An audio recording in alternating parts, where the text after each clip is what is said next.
ससुराल और मायके की पीड़ा। ससुराल में वह आज सुबह सबसे पहले मुझे भी याद करता है। मैं कितना घबराया हुआ था। यह सोचती थी कि कहीं देर न हो जाए। सब न जाने मेरे बारे में क्या सोचेंगे। केवल एक रात ही तो नए घर में कटी थी और इतना सब कुछ बदल गया।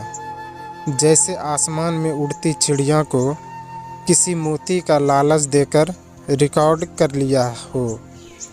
शुरू के कुछ दिनों तो यूं ही गुजर गए। एक दिन हम बस बाहर घूमने गए। जब हम वापस घर आए तो सासू माँ की आंखों में खुशी तो दिख रही थी, लेकिन केवल अपने बेटे के लिए ही। लोगों ने सोचा कि शायद एक नया रिश्ता है, एक दूसरे की समझ में कुछ बदल जाएगा।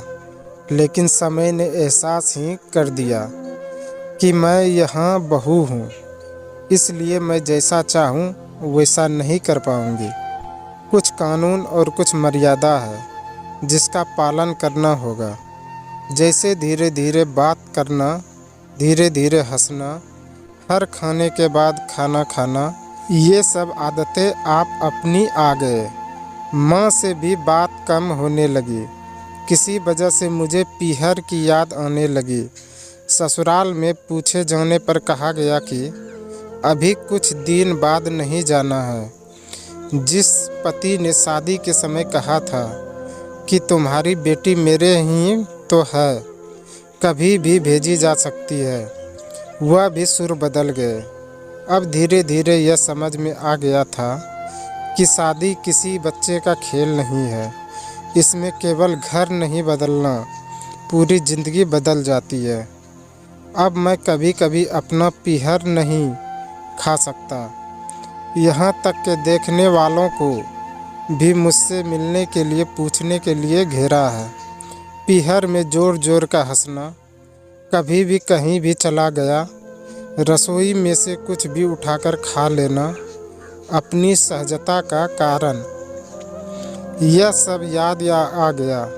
अब मुझे समझ में आने लगा कि क्यों डर के मारे सभी लोग मुझे गले लगाकर रो रहे थे।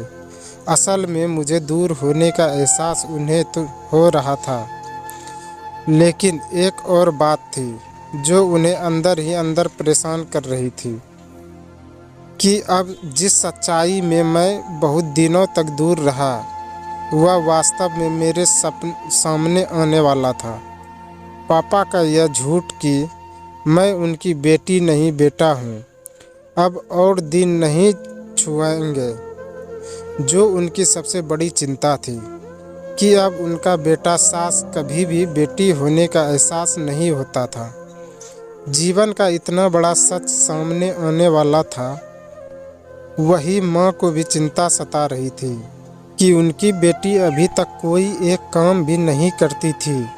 अब वह पूरे परिवार की जिम्मेदारी कैसे निभाएंगे। सभी लोग मेरे इस विदाई और पराये होने का दर्द जान रहे थे, वरना मेरे, इसलिए वह सभी लोग रो रहे थे। आज मुझे समझ में आया कि उनका रोना गलत नहीं था।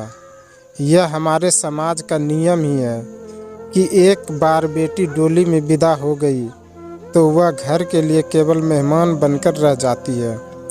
फिर कोई चाहे कितना भी क्यों न कह ले कि यह घर आज भी उसी का है। सच तो यह है कि अब वह कभी भी यूं ही अपना पीहर नहीं जा सकता। चाहे कोई भी समस्या और परेशानी मुझे क्यों न जाने दे, हंसते हुए या गम छुपाते हुए। आपको ये कहानी कैसी लगी, आप हमें कमेंट के माध्यम से ज़रूर बताएं। धन्यवाद।